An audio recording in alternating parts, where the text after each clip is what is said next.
people who don't want to disclose the truth are people with something to hide. Act of 1871. February 21. Congress passes an act to provide a government for the District of Columbia, also known as the Act of 1871. With no constitutional authority to do so, Congress creates a separate form of government for the District of Columbia, a 10-mile square parcel of land. See Acts of the 41st Congress, Section 34, Session 3, Chapters 61 and 62. The act passed when the country was weakened, and financially depleted in the aftermath of the Civil War, was a strategic move by foreign interests, international bankers, who were intent upon gaining a stranglehold on the coffers and neck of America. Congress cut a deal with the international bankers, specifically Rothschilds of London, to incur a debt to said bankers. Because the bankers were not about to lend money to a floundering nation without serious stipulations, they devised a way to get their foot in the door of the United States. The Act of 1871 formed a corporation called the United States. The corporation, owned by foreign interests, moved in and shoved the original Constitution into a dustbin. With the Act of 1871, the organic Constitution was defaced, in effect vandalized, and sabotaged when the title was capitalized, and the word "for" was changed to "of" in the title. The Constitution of the United States of America is the Constitution of the Incorporated United States of America. It operates in an economic capacity, and has been used to fool the people into thinking it governs the Republic. It is not. Capitalization is not insignificant when one is referring to a legal document. This seemingly minor alteration has had a major impact on every subsequent generation of Americans. What Congress did by passing the Act of 1871 was create an entirely new document, a constitution for the government of the District of Columbia, an incorporated government. This file, see Documents %20 and %20 Settings Byron %21 Desktop Act %20 of %201,871 HTM 1 of 6, 8, 21, 2005, 11:30:44 a.m. Act of 1871 newly altered Constitution was not intended to benefit the Republic. It benefits only the Corporation of the United States of America, and operates entirely outside the original organic Constitution. Instead of having absolute and unalienable rights guaranteed under the organic Constitution, we the people now have relative rights or privileges. One example is the sovereign's right to travel, which has now been transformed under corporate government policy into a privilege that requires citizens to be licensed. Passports. By passing the Act of 1871, Congress committed treason against the people, who were sovereign under their grants and decrees of the Declaration of Independence and the Organic Constitution. Information courtesy of Lisa Giuliani, www.beelmagazine.com. The Act of 1871 became the foundation of all the treason since committed by government officials. Dove. The following is an expansion and further explanation of the above, an adaptation of Lisa's work, done with her permission, which you may want to read for your own edification. Whereas my Chapter 9 is a time map of the major headlines and landmines of the 200 years plus history of America, each subsequent chapter goes into particular details. This section is from Chapter 18, The Tale of Two Governments, which overall addresses the difference between a democracy and a republic, as well as the fact of a federal government and a shadow government practicing under the guise of the corporation. I'm sure Lisa won't mind your using what you need in order to make whatever point you wish to make in the moment. C. The United States isn't a country, it's a corporation. In preparation for stealing America, the puppets of Britain's banking cabal had already created a second government, a shadow government designed to manage what the common herd believed was a democracy, but what really was an incorporated United States. Together, this chimera, this two-headed monster, disallowed the common herd all rights of sui juris. You, in your sovereignty Congress, with no authority to do so, created a separate form of government for the District of Columbia, a 10-mile square parcel of land. Why and how did they do so? First, Lisa Giuliani of Babel magazine reminds us that the Civil War was In fact, little more than a calculated front with fancy footwork by backroom players. Then she adds, it was also a strategic maneuver by British and European interests, international bankers intent on gaining a stranglehold on the coffers of America. And, because Congress knew our country was in dire financial straits, certain members of Congress cut a deal with the international bankers in those days. The Rothschilds of London were dipping their fingers into everyone's pie. There you have the why members of Congress permitted the international bankers to gain further control of America. Then, by passing the Act of 1871, Congress formed a corporation known as File. See documents %20 and %20 settings Byron %20 Desktop Act %20 of %201,871 HTM 2 of 6, 8, 21, 2005, 11:30:44 a.m. Act of 1871 the United States. This corporation, owned by foreign interests, shoved the organic version of the Constitution aside, by changing the word for to of in the title. Let me explain. The original Constitution drafted by the Founding Fathers read, "The Constitution for the United States of America." Note that neither the words United nor States begin with capital letters, but the Constitution of the United States of America is a corporate constitution, which is absolutely not the same document you think it is. First of all, it ended all our rights of sovereignty sui juris. So you now have the how the international bankers got their hands on the United States of America. To fully understand how our rights of sovereignty were ended, you must know the full meaning of sovereign, chief or highest, supreme power, superior in position to all others, independent of and unlimited by others, possessing or entitled to, original and independent authority or jurisdiction. Webster. In short, our government, which was created by and for us, as sovereigns free citizens deemed to have the highest authority in the land, was stolen from us, along with our rights. Keep in mind that, according to the original Constitution, only we the people are sovereign. Government is not sovereign. The Declaration of Independence say, government is subject to the consent of the governed. That's us the sovereigns. When did you last feel like a sovereign?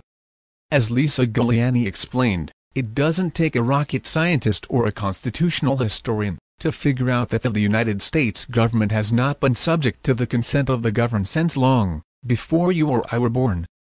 Rather, the governed are subject to the whim and greed of the corporation, which has stretched its tentacles beyond the 10-mile square parcel of land known as the District of Columbia. In fact, it has invaded every state of the Republic. Mind you, the corporation has no jurisdiction beyond the District of Columbia. You just think it does. You see, you are presumed to know the law, which is very weird, since we the people are taught nothing about the law in school.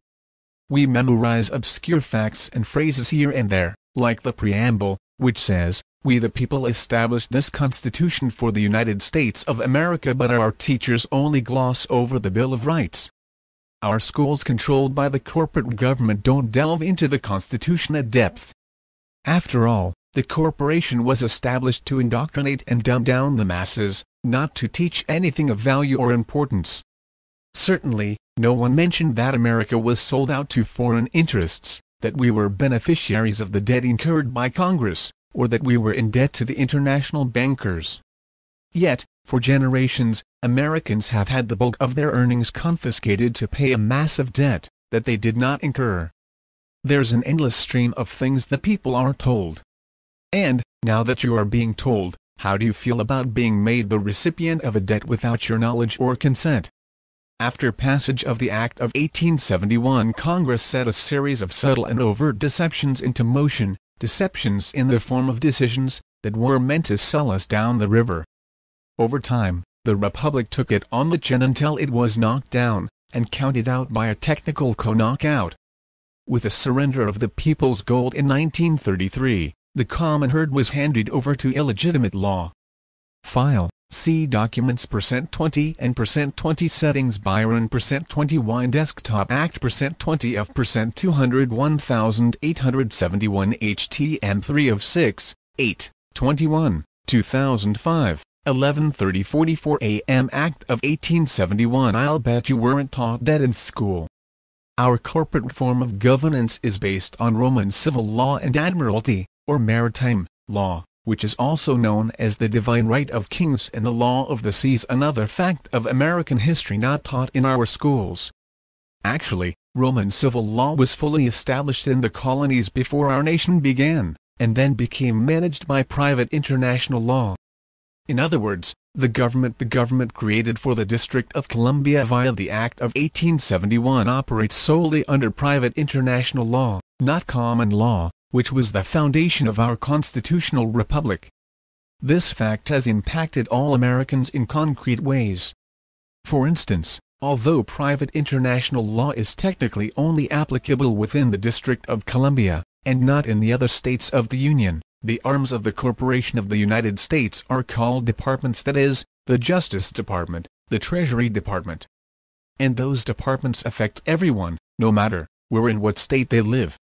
Guess what? Each department belongs to the corporation, to the United States. Refer to any United States Code USC. Note the capitalization. This is evidence of a corporation, not a republic.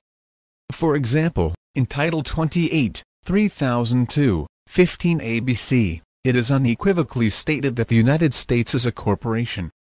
Translation: the corporation is not a separate and distinct entity, it is not disconnected from the government, it is the government, your government. This is extremely important. I refer to it as the corporate empire of the United States, which operates under Roman civil law outside the original Constitution. How do you like being ruled by a corporation? You say you'll ask your congressperson about this? Congress is fully aware of this deception. So it's time that you, too, become aware of the deception. What this great deception means is that the members of Congress do not work for us, for you and me. They work for the corporation, for the United States. No wonder we can't get them to do anything on our behalf, or meet our demands, or answer our questions. Technically, legally, or any other way you want to look at the matter, the corporate government of the United States has no jurisdiction or authority in any state of the Union, the Republic, beyond the District of Columbia. Let the tidbit sink in, then ask yourself, could this deception have occurred without full knowledge and complicity of the Congress? Do you think it happened by accident? If you do, you're deceiving yourself. There are no accidents, no coincidences. Face the facts and confront the truth. Remember, you are presumed to know the law. They know you don't know the law or, for that matter, your history. Why? Because no concerted effort was ever made to teach or otherwise inform you. As a sovereign, you are entitled to full disclosure of all facts. As a slave, you are entitled to nothing other than what the corporation decides to give you. Remember also that ignorance of the law is no excuse. It's your responsibility and obligation to learn the law, and know how it applies to you. No wonder the file, see Documents %20 and %20 Settings Byron %20 Wine Desktop Act %20 of %201,871 HTM4 of 6, 8, 21, 2005. 11:30:44 a.m. Act of 1871 Corporation counted on the fact that most people are too indifferent, unconcerned, distracted, or lazy to learn what they need to know to survive within the system. We have been conditioned to let the government do our thinking for us. Now's the time to turn that around, if we intend to help save our republic and ourselves before it's too late. As an instrument of the international bankers, the United States owns you from birth to death. It also holds ownership of all your assets, of your property, even of your children. Think long and hard about all the bills, taxes, fines, and licenses you have paid for or purchased. Yes, they had you by the pockets. If you don't believe it, read the 14th Amendment. See how free you really are. Ignorance of the facts led to your silence. Silence is construed as consent, consent to be beneficiaries of a debt you did not incur. As a sovereign people we have been deceived for hundreds of years. We think we are free, but in truth we are servants of the corporation. Congress committed treason against the people in 1871. Honest men could have corrected the fraud and treason. but apparently there weren't enough honest men to counteract the lust for money and power. We lost more freedom than we will ever know, thanks to corporate infiltration of our so-called government. Do you think that any soldier who died in any of our many wars would have fought if he or she had known the truth? Do you think one person would have laid down as her life for a corporation? How long will we remain silent? How long will we perpetuate the myth that we are free? When will we stand together as one sovereign people? When will we take back what has been as stolen from us? If the people of America had known to what extent their trust was betrayed, how long would it have taken for a real revolution to occur? What we now need is a revolution in thought. We need to change our thinking, then we can change our world. Our children deserve their rightful legacy, the liberty our ancestors fought to preserve, the legacy of a sovereign and fully free people. Posted 8/27/02, www.babelmagazine.com. Wisdom and Freedom, produced by World Newsstand. Copyright 2003. All rights reserved. Page image by Wendy's Design Studio. File, see documents %20 and %20 settings. Byron %20 Wine Desktop Act %20 of %201,871 HTM5 of 6, 8/21, 2005, 11:30:44 a.m. Act of 1871. File, see documents %20 and %20 settings. Byron %20 Wine Desktop Act %20 of %201,871 HTM6 of 6, 8/21, 2005, 11:30:44 a.m. The District of Columbia Organic Act of 1871. ACA, an act to provide a government for the District of Columbia. 41st Congress, 3D Sess, ch. 62. 16 Stat. 419, enacted 1871-02-21 is an act of Congress, which revoked the individual charters of the City of Washington, the City of Georgetown, and the County of Washington, and created a new city government for the entire District of Columbia. The legislation effectively merged what had been separate municipalities within the federal territory into a single entity. It is for this reason that the city, while legally named the District of Columbia, is still commonly known as Washington, D.C. However, this act was abolished in 1874, and while the name did not change, the territorial governor was replaced with a 3-member board of commissioners appointed by the president.